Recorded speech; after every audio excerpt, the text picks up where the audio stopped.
If you watch my other videos, you know I'm not very good at baking, but at 9:46 p.m., my husband said he wanted mantou for the day after, and whatever my husband wants, my husband gets. So, at almost 10 p.m. at night, I started making mantou.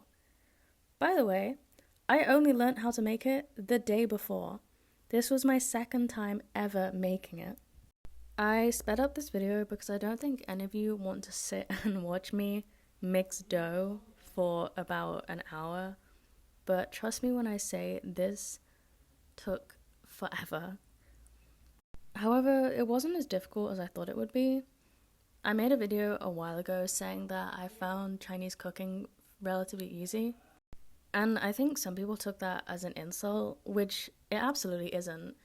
But somebody said something about mantou being difficult, and I said, well, I don't really bake, so I can't say if it is difficult or not.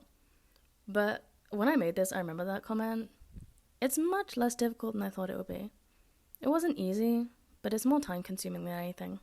This mantou has brown sugar and jujube in at my husband's request, and this morning he ate 3 of them, so they are pretty good.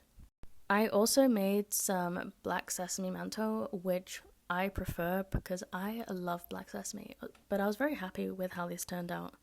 But if you want to judge me for using my knife on the kitchen sideboard, go ahead. That was a bad decision, but it was already past 10:30 p.m. and I did not want to go find a chopping board that late at night.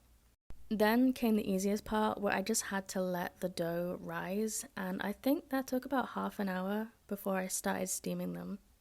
We don't have an actual steamer, so I was kind of guessing with the temperature, but thankfully they all came out okay.